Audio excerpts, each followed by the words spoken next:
esta oportunidad. Le agradezco mucho por el honor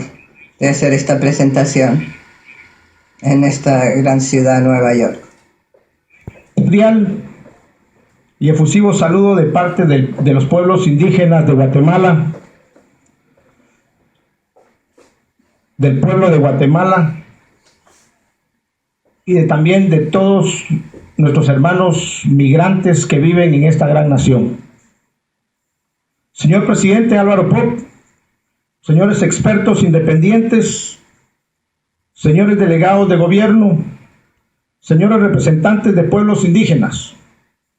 Mi nombre, como ya lo dijo el señor presidente, es Marcos Fernando Yash Guinea. Soy miembro de la comunidad maya quiché de un lugar hermoso llamado Totonicapán. Quiero felicitar al experto guatemalteco Álvaro Pop por su nombramiento como presidente del 15º periodo de sesiones del Foro Permanente para las Cuestiones Indígenas. Traigo un cordial y efusivo saludo también para usted, señor presidente, de parte de nuestro pueblo de Guatemala. En relación al tema que nos ocupa, mi país ha sido de la posición que la realización de la Conferencia Mundial de los Pueblos Indígenas, celebrada en septiembre del 2014, estableció una plataforma histórica e importante para crear un espacio en el marco de esta organización para fomentar el diálogo entre los Estados miembros, pueblos indígenas y la sociedad organizada, a efecto de buscar unificar esfuerzos para encontrar las mejores soluciones a las diferentes problemáticas que afectan a los pueblos indígenas a nivel mundial. Entre los principales desafíos que hemos identificado en seguimiento al documento final de la Conferencia Mundial es garantizar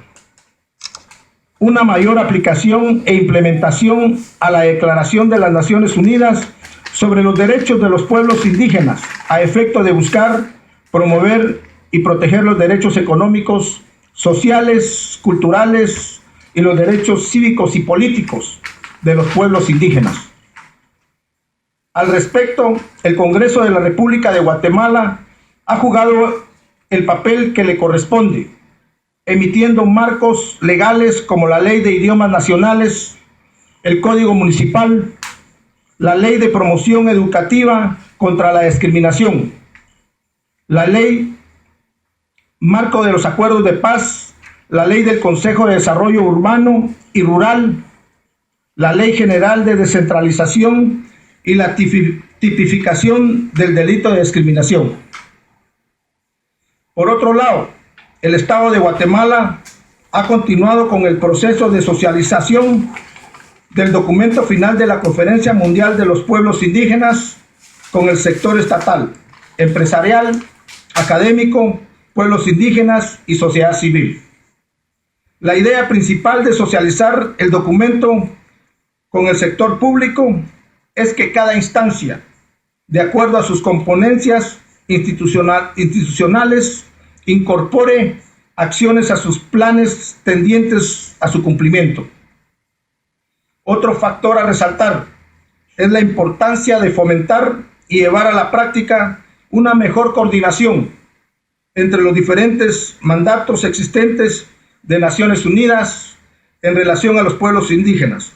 es decir, entre el mecanismo de experto para los derechos de los pueblos indígenas, la relatora especial para los derechos de los pueblos indígenas en este foro permanente. En relación a la importancia de la corporación con los mecanismos y mandatos existentes en Guatemala conjuntamente con México, jugamos un papel fundamental al presidir las diferentes negociaciones en relación a la implementación del párrafo 28 del documento final, a efecto de negociar un posible nuevo mandato del mecanismo de expertos de los derechos de los pueblos indígenas, con el objetivo que dicho mecanismo pueda contar con las bases institucionales y poder de esa forma cumplir con lo estipulado en el documento final de la Conferencia Mundial de los Pueblos Indígenas. Otro tema a resaltar es la iniciativa para estudiar e implementar las medidas necesarias a efecto de garantizar una participación activa de los pueblos indígenas, sin tener la necesidad de participar como sociedad civil u organizaciones no gubernamentales. Esta iniciativa cuenta con el apoyo de grupos de países amigos de los pueblos indígenas, del cual Guatemala forma parte. Señor presidente, en Guatemala, a pesar de que la discriminación racial ha sido latente dentro de la sociedad y que dificulta el pleno desarrollo de los pueblos indígenas,